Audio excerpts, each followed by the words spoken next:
오늘 시간에는 이런 제자됨의 요구가 가능한 것일까라는 제목으로 하나님 말씀 증거하도록 하겠습니다. 성도님들 혹시 이 책 읽어보셨습니까? 책 제목이 제자도입니다. 이 책을 누가 지으셨냐면 존 스토트 목사님이 지으셨습니다. 존 스토트 목사님은 20세기 영국의 최고의 신학자요, 설교자요, 저술가이셨습니다. 존 스토트 목사님이 2011년도에 90세 나이로 이제 소천을 하시게 됩니다. 그런데 소천하시기 2년 전에 88세의 나이에 마지막으로 책을 쓰셨는데 그 책이 바로 제자도라고 하는 책입니다. 근데 이 책의 원래 영어 제목이 어떻게 됐냐면 이 제자도 앞에 한 글자가 더 붙습니다. Radical Disciples. Radical이 무슨 뜻일까요? 레디컬하다. 급진적인, 혁명적인, 평범하지 않은, 예전처럼 하지 않는, 습관대로 하지 않는, 뭔가 다른, 확 바꾸어 놓는, 기존의 틀을 깨버리는, 체제에 순응하지 않는, 이게 레디컬이라는 뜻입니다. 그렇다면 존 스토트 목사님이 88세의 나이에 마지막 책을 쓰시면서 많고 많은 주제가 있으셨을 텐데 왜 레디컬 제자도, 급진적 제자도 이런 책을 쓰셨을까요? 뭔가 오늘을 살아가는 성도들의 모습이 급진적으로 바뀌어야 한다. 그런 마음으로 쓰신 것이죠. 혹시 성도님들 이 책 읽어보셨습니까? 이 책도 제목이 레디컬입니다. 이 책은 미국의 데이빗 플랜 목사님께서 2011년도에 쓰셨는데 목사님의 나이 32살에 쓰신 책입니다. 목사님께서 28의 브루킬즈 교회 담임 목사가 되시거든요. 한 4천 명 정도 모이는 엄청나게 큰 교회입니다. 그런데 32살의 젊은 나이에 이 레디컬이라고 하는 책을 쓰신 거예요. 이 책 내용을 읽어보면 정말 정신이 번쩍 납니다. 정신이 반짝 차려지게 됩니다. 보통 이제 제자 훈련하는 교회에서 이제 독후감을 이제 이 책을 읽고 이제 쓰게 됩니다.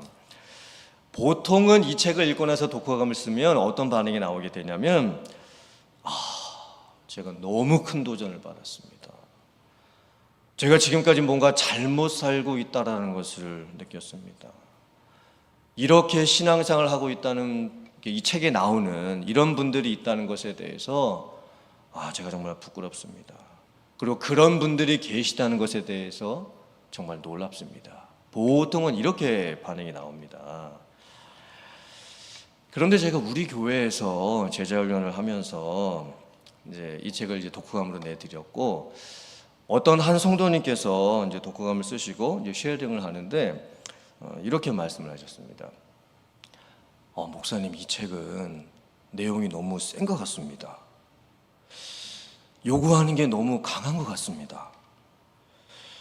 이렇게 사는 거는 어려울 것 같습니다. 예수님의 제자가 돼서 이렇게 사는 게 가능할지 모르겠습니다. 이렇게 이제 쉐어링을 하신 거예요. 그리고 나서 이제 제가 그분 말씀을 듣고 나서 이제 이런 생각이 들었습니다. 그럴 수 있구나. 이 책을 읽고 이렇게 반응하시는 분도 있을 수 있겠구나. 그런 생각이 제가 들었습니다. 사실 우리 모두가 현대사회를 살아가면서 이민생활하고 돈 벌고 애들 키우고 스트레스 받고 페이먼트 인생이고 신경 쓸 것 많고 정말 한 달 벌어서 한 달을 살아가고 있습니다. 신앙생활 하는 것도 이민생활 속에서 교회를 다니다 보면 사람 따라 다닐 경우도 많고 교회 문화가 만들어 놓은 교회의 틀 속에서 신앙생활을 하게 될 경우도 많이 있습니다. 믿음 좋으신 분들도 우리가 신앙생활을 10년, 20년, 30년, 40년, 50년 이렇게 하다가 보면 새로운 도전이나 새로운 변화에 대한 마음도 없고 다 해봤다. 해 아래 새 것이 뭐가 있겠냐. 이렇게 반응하게 되는 경우도 생길 수가 있습니다. 사실 세월도 많이 변했지요. 시대도 많이 바뀌었습니다. 나 때는 말이야. 이렇게 말을 하면 안 통합니다. 예전 세대가 당연하게 했던 그것을 젊은 세대는 하려고 생각조차도 안 하고 있습니다. 이런 상황 속에서 레디컬하게 살자. 레디컬한 제자가 되자. 레디컬한 교회가 되어야 한다. 이게 정말 부담이 될 수도 있겠구나 라는 그런 생각이 들었습니다. 근데 목회를 하면서 고민이 좀 됩니다. 내가 가지고 있는 기준이 너무 높은 건가? 내가 지금 너무 큰 기대감을 가지고 있는 건가? 내가 사람들이 따라오지 못할 기준을 지금 제시하고 있는 건가? 그렇다면 영적 성숙도와 헌신도 수준이 내려가 있는 것을 보면서 이 시대가 다 그런 걸 뭐 어찌하겠느냐라고 하면서 좀 맞춰줘야 되는 건가? 그렇다면 어느 선에서 이걸 맞춰줘야 하는 걸까? 그리고 현실과 맞추고 사람들에게 맞추다가 보면 결국에는 타협신앙이 되고 기준 자체가 확 내려갈 텐데 그럼 그것을 누가 책임을 질 수 있을까? 여러분들은 어떻게 생각하십니까? 제가 어떻게 해야 될까요? 여러분들은 어떻게 하셔야 되겠습니까? 제가 지금까지 내린 결론은 무엇이냐 그러면 성경은 무엇이라고 이야기를 하고 있느냐? 이게 정답인 것 같습니다. 성경은 과연 무엇이라고 얘기를 하고 있느냐? 그게 바로 답인 것 같습니다. 성경이 무엇인지를 말씀하고 선포하고 가르치고 나서 따라오는 사람과 따라오지 못하는 사람은 각자 성도들의 몫이다. 제가 해야 될 일은 뭐냐? 주변의 상황의 변화나 시대의 변화나 사람들의 변화가 어떻게 되느냐 물론 살펴야지요. 문화적 감각을 살펴야 되고 시대의 감각을 읽어야 되겠지요. 하지만 제 역할은 성경을 선포하는 겁니다. 성경의 기준이 무엇이냐를 말씀을 드리는 겁니다. 그리고 나서 성도님들이 받아들이는 것은 각자의 믿음의 수준에서 또 성장의 수준에서 받아들이시게 되겠지요. 오늘 성경 말씀을 보면 참 충격적인 말씀이 나옵니다. 망대 비유와 전쟁을 앞둔 왕의 비유입니다. 이 비유는 제자도와 관련이 있습니다. 많은 무리들이 예수님을 따라다니고 있었습니다. 그때 예수님께서 뒤를 돌아보시고는 그 많은 무리들에게 이렇게 말씀을 하십니다. 너희가 나의 제자가 되려면 나보다 부모님이나 남편이나 아내나 형제나 자매나 자녀들을 더 사랑하면 안 된다. 심지어 나보다 너희의 목숨을 더 사랑하면 안 된다. 나를 따라오려거든 각자가 자기의 십자가를 지고 나를 따라올 수 있어야 한다. 그래야 내 제자가 될 수 있다. 또한 결론 부분에 가면 망대 비유, 전쟁을 앞둔 왕의 비유 하시고 나서 또 뭐라고 말씀하시냐면 너희 중에 누구든지 자기의 모든 소유를 버리지 못하면 내 제자가 될 수 없다.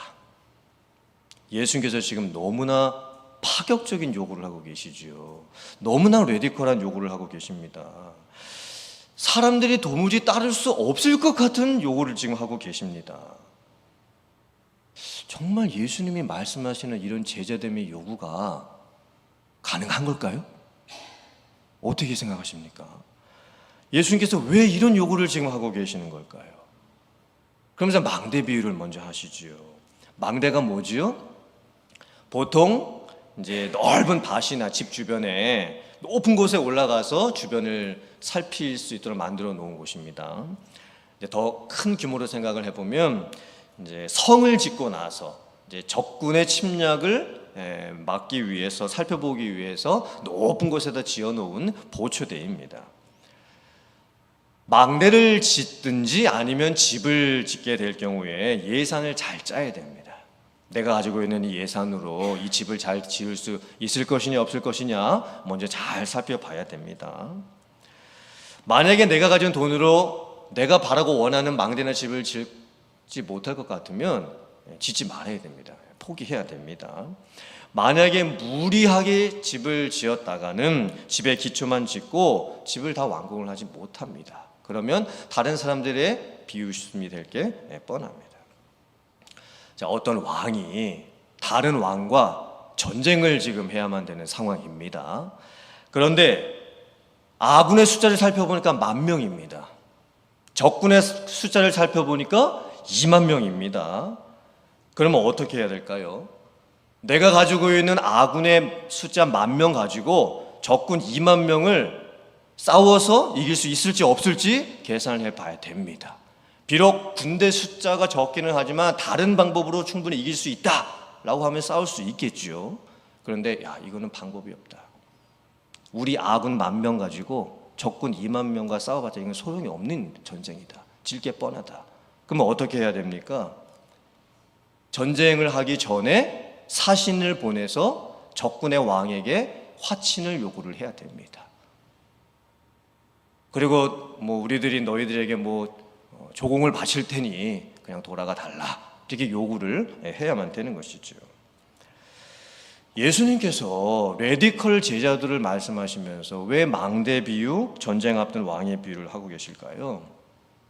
예수님의 의도는 너무나 명확했습니다.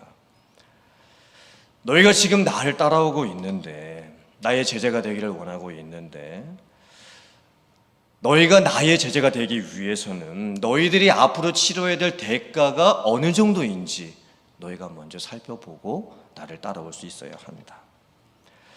나를 따르게 되었을 때에, 나의 제자가 되었을 때에 어떤 것을 포기해야 되는지, 어떤 것을 못하게 될 수도 있는지, 또 어떤 즐거움을 내려놓아야 되는지, 그것들을 너희들이 생각해 보고 그래도 따를 수 있거든 나를 따라와야 한다. 나를 따르는 제자가 되려면 때로는 가족들의 중요한 일도 포기해야 될 때가 있을 것이다. 감옥에 갇히고 순교를 당하고 생명을 잃어버리는 일도 있을 수 있을 것이다. 내가 피땀 흘려서 번 돈도 헌금하고 나누고 하나님을 위해서 사용해야 될 때가 분명히 있을 것이다. 그 모든 것을 정말 다 할 수 있을지 없을지 생각을 해보아라. 그것을 할 수 있어야 내 제자가 될 수 있다. 그럼 우리가 여기서 이제 몇 가지를 한번 생각을 해봐야 됩니다. 첫째는 성도가 되는 것과 제자가 되는 것은 별개인가? 성도는 예수님만 믿기만 하면 되는 것이고, 제자는 성도들 중에서 몇몇 특별한 사람들만 되는 것일까? 성도만 되고 제자는 안 돼도 되는 것일까? 만약 그렇다고 한다면 이 어려운 제자도의 요구 그냥 안 들으면 그만입니다. 왜냐면 저는 그냥 성도까지만 하겠습니다. 저는 아무리 제가 들어봐도 예수님의 이 무리한 요구는 받아들일 수가 없을 것 같습니다. 저는 제자는 못 될 것 같습니다. 저는 제자 되는 거 포기, 그리고 저는 성도로만 살겠습니다. 그런데 성경을 아무리 읽어봐도 성도가 되는 것과 제자가 되는 것이 별개다 라고 말씀하시는 곳은 한 군데도 없습니다. 우리는 예수님을 믿는 순간 성도가 되었죠. 그리고 예수님을 믿는 순간 우리는 이미 제자도 되었습니다. 성도 되는 것, 제자 되는 것은 별개가 아닙니다. 우리는 이미 제자입니다. 그런데 우리가 제자답지 못한 모습이 너무 많죠. 그래서 우리가 제자 훈련도 받고 제자가 되어가기 위해서 애쓰는 그런 삶을 살아야 되는 것이죠.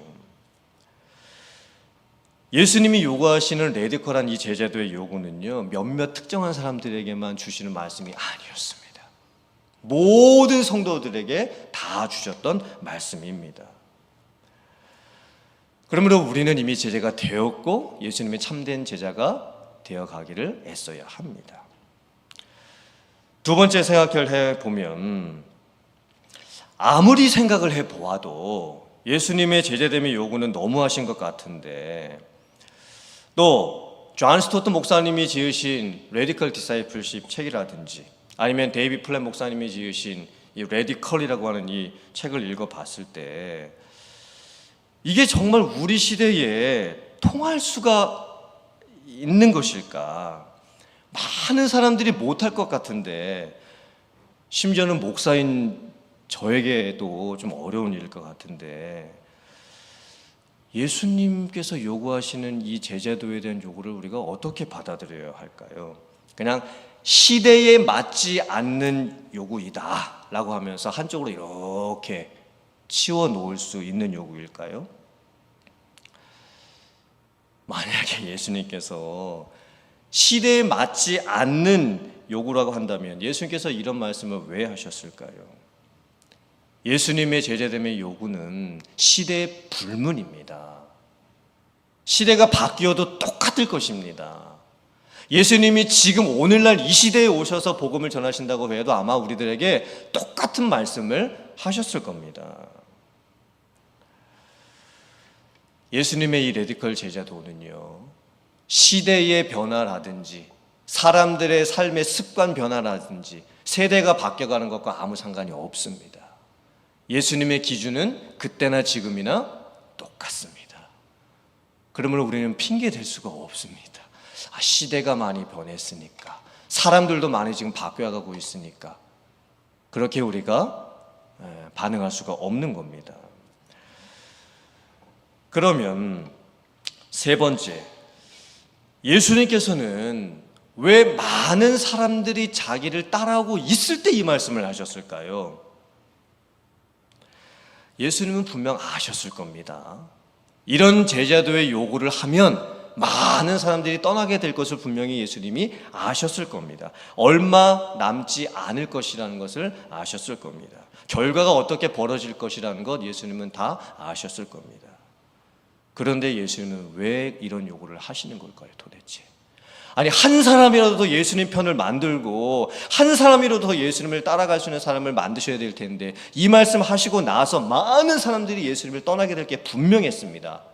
그런데도 왜 이 말씀을 하시는 걸까요, 도대체? 예수님께서 이 레디컬 제자도에 대한 말씀을 주시고 나서 그럼 결과가 어떻게 됐느냐? 물론 많은 사람들이 떠났습니다. 이거는 시대에 맞지 않는 말이다 라고 하면서 많은 사람들이 못 따라가겠다 생각을 했습니다. 나는 예수님의 제자 못 될 것 같아, 이렇게 반응할 사람도 있었습니다. 그런데 결과는 어떻게 되어 가느냐? 예수님의 말씀에 순종하고 예수님께서 십자가에서 죽으시고 난 후 부활하시고 나서 이제 승천하시고 오순절에 120명이 한 자리에 모여서 저녁 기도에 힘쓰지요. 그때 성령이 불같이 임하는 역사가 그 오순절 다락방의 현장에서 일어나게 됩니다.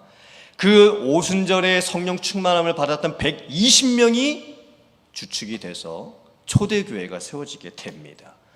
사도행전에 어떤 역사들이 일어나게 될까요?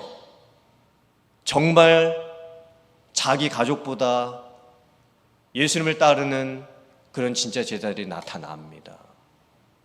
자기 생명을 내어놓고 감옥에 갇히고 순교를 당해도 예수님을 따르는 제자들이 생겨납니다.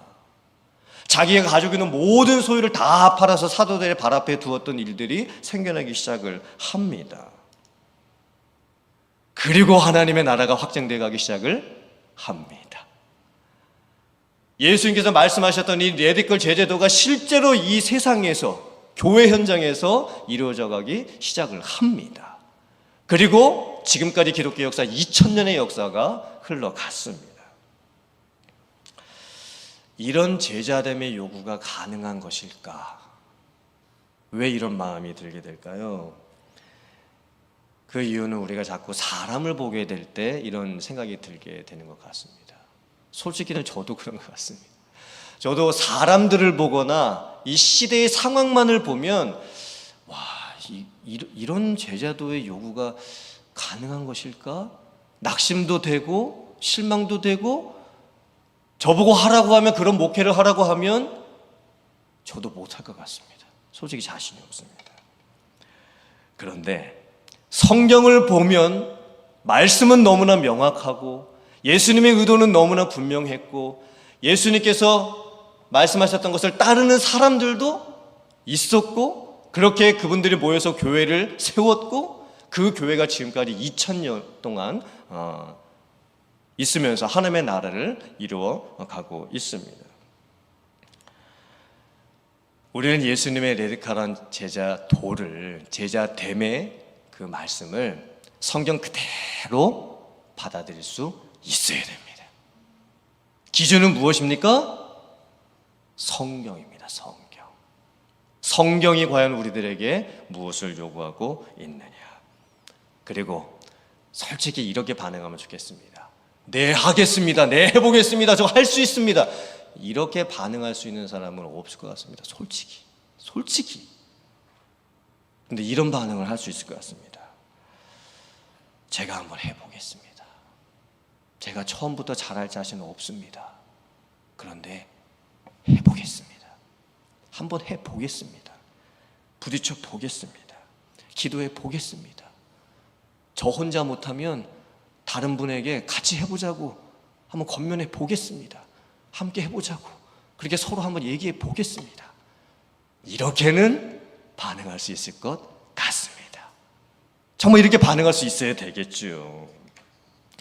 예수님께서 레디컬한 제자도 요구하신 것은요, 절대 우리에게 못할 것을 요구하셨던 게 아니었습니다.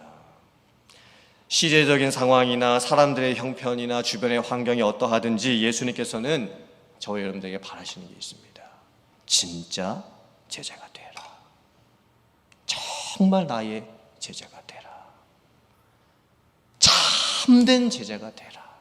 그게 예수님께서 저와 여러분들에게 원하시는 거예요. 진짜 제자의 삶을 한번 살아보라고.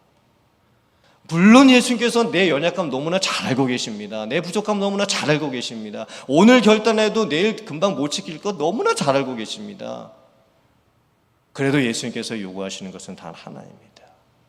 내 마음, 내 이 속 마음 속에서 내 중심을 정말 예수님께 드리고 따라가 보겠습니다 라고 하면서 따라갈 수 있는 그 마음을 주님께서 요구하고 계시는 줄 믿습니다. 사랑하는 성도님들, 예수님의 제자됨의 요구는 가능한 것입니다. 그리고 성경을 보면 그게 가능하다고 증명하고 있습니다. 이제 우리 모두가 주님, 저를 사용해 주시옵소서. 우리를 사용해 주시옵소서. 우리 교회를 사용해 주시옵소서. 우리 모두가 주님이 원하시는 참된 제자가 되기를 원합니다. 그런 제자들이 모여있는 우리 교회가 되기를 원합니다. 그래서 주님께서 말씀하셨던 그 제자됨을 지금도 이루어가고 그로 말미암아 하나님의 나라를 지금도 확장시켜 갈 수 있는 우리가 될 수 있도록 도와주시옵소서. 이렇게 기도하며 말씀 가지고 주님 따라갈 수 있는 여러분들 다 되실 수 있기를 주님의 이름으로 축원합니다. 아멘.